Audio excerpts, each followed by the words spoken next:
Olá, alunos do curso de comissários de voo e candidatos ao exame da ANAC para comissários de voo. Sou o professor Hélio e esta é mais uma das nossas aulas de apoio ao estudo das disciplinas que constam do exame da ANAC e do curso de comissários de voo. Nós fizemos uma aula a respeito da Terra e tratamos a Terra como um elemento do sistema solar, planeta.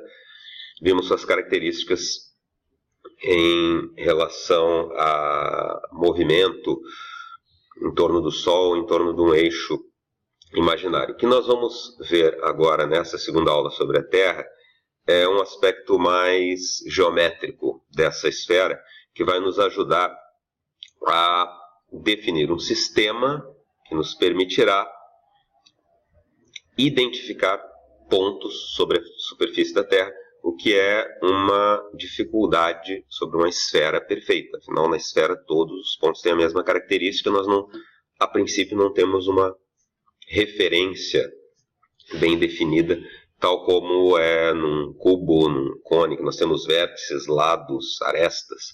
Na esfera não tem nada disso, então nós precisamos criar referências. A nossa esfera, que é a Terra, particularmente tem um movimento de rotação, e nós vimos aí que esse movimento de rotação se dá em torno de um eixo que passa pelo centro da Terra e que intercepta a superfície da Terra em dois pontos que são os polos, Polo Norte e Polo Sul. E são esses pontos que nós vamos usar para nos referenciarmos. Mas antes nós precisamos conhecer dois conceitos: círculo máximo e círculo menor. Se nós tivermos uma esfera e interceptarmos essa esfera com um plano, passarmos um plano por essa esfera, tá? Este plano vai interceptar a esfera em um conjunto de pontos que forma uma circunferência. Então, se nós pegarmos uma esfera e passarmos um plano por ela, a interseção, os pontos que são comuns tanto à esfera, à superfície da esfera, quanto ao plano, formam um círculo. Então, vamos ver um exemplo prático. Pegar uma laranja e uma faca. A faca representa o plano, a laranja representa a esfera. Se nós cortarmos a laranja mantendo a faca no mesmo plano, nós vamos observar um círculo em cada parte da laranja que nós dividimos. Se o plano contiver o centro da esfera, esse círculo definido vai ser o maior círculo que se pode obter com esse processo. Tá? Esse círculo terá o mesmo raio da esfera. E por isso nós chamamos esse círculo de círculo máximo. Então, o que é um círculo máximo? O círculo máximo é o círculo definido pela interseção de uma esfera com um plano que passa pelo centro dessa esfera. O círculo máximo divide a esfera em duas partes iguais. Pode ser em qualquer sentido que esse círculo passe pela esfera. Passando pelo centro vai dividir em duas partes iguais. Voltando ao exemplo da laranja. Se eu passar uma faca e cortar uma laranja em duas partes, e essa faca passar pelo centro da laranja, essas duas partes serão iguais. Se nós passarmos esse plano pela esfera de forma que ele não contenha o centro da esfera, as partes que ele divide serão diferentes e o círculo definido será menor que um círculo máximo, e por isso nós chamamos esse círculo de círculo menor. Voltando ao exemplo da laranja. Se eu passar uma faca por uma laranja, dividir em duas partes sem passar pelo centro, essas duas partes serão necessariamente diferentes. E o círculo definido, ali, quando eu olhar para essas partes, parte interna ali, eu vou ver um círculo que é menor do que aquele círculo feito quando eu passo pelo centro. Resumindo então, um círculo máximo é o círculo definido pela passagem de um plano por uma esfera, quando esse plano contém o centro da esfera. O círculo máximo divide a esfera em duas partes iguais. O círculo menor é um círculo definido pela passagem de um plano por uma esfera, sem que esse plano contenha o centro da esfera. O círculo menor divide a esfera em duas partes desiguais. Para termos referências na Terra, nós vamos usar círculos máximos e círculos menores, porque nós não podemos traçar linhas retas em cima de uma superfície esférica que é a Terra. Se pudéssemos, nós traçaríamos linhas horizontais, linhas verticais, né? E usaríamos nosso sistema cartesiano normal aí para identificação dos pontos. Na Terra, a Terra, por ser uma esfera, não permite que nós tracemos linhas retas. Então, nós vamos traçar círculos máximos e menores que vão fazer as vezes das linhas horizontais e linhas verticais. E que referência que nós vamos usar para traçar esses círculos?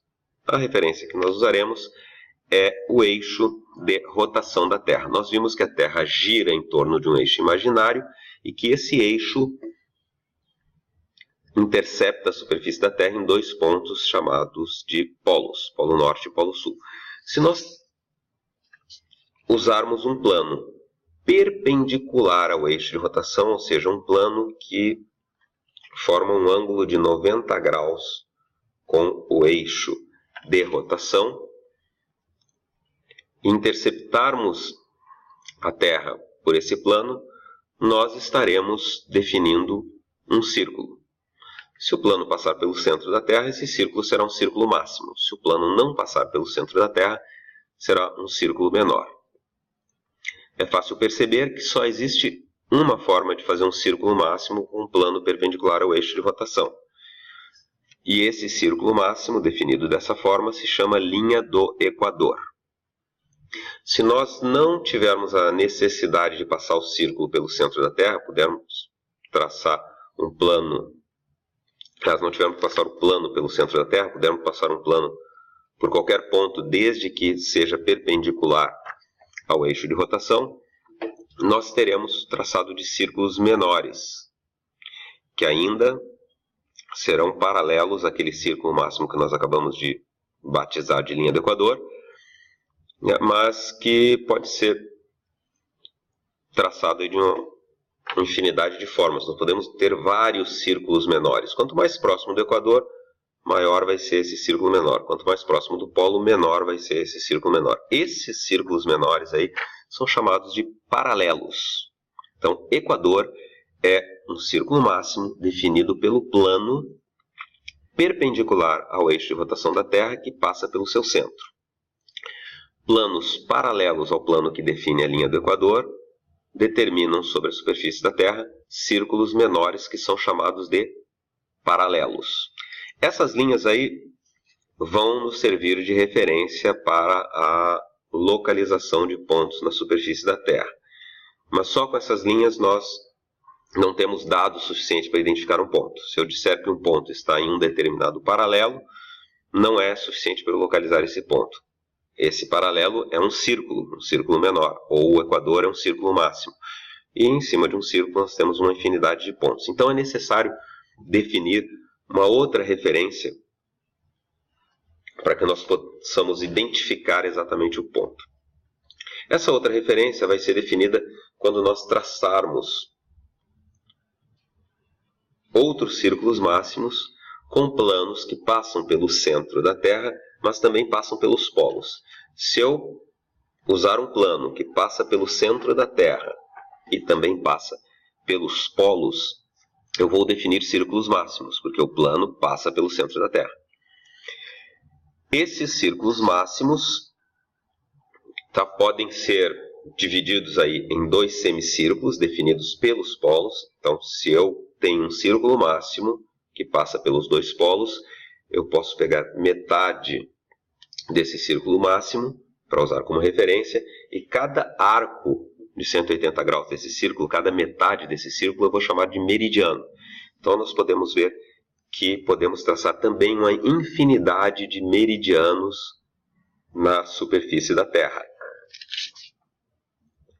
Um plano que passa pelo centro da Terra e pelos dois polos define um círculo máximo. Metade desse círculo máximo é um meridiano. A outra metade, logicamente, é outro meridiano. E nós podemos ter uma infinidade de meridianos como esse em torno da Terra. Nós vamos usar os meridianos e o Equador com seus paralelos para definir pontos na superfície da Terra. Qualquer ponto na superfície da Terra pode ser encontrado se nós dissermos em qual paralelo ele se encontra, em qual meridiano ele se encontra.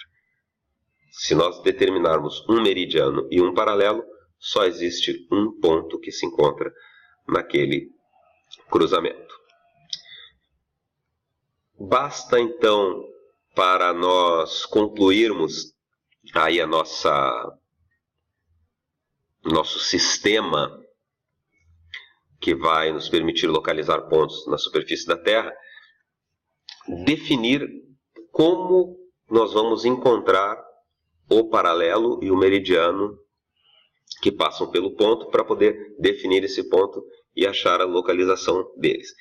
Essa definição, essa nominação, como é que nós vamos dar nome a cada um dos paralelos ou a cada um dos meridianos, é o que se chama de sistema de coordenadas geográficas, que é usado em aviação, é usado em outras ciências, e que vai ser assunto da nossa próxima aula. Então nós concluímos a segunda aula sobre a Terra, que nos deu aí subsídios para podermos entender o próximo assunto, que é coordenadas geográficas. Bons estudos para vocês. Até a próxima aula.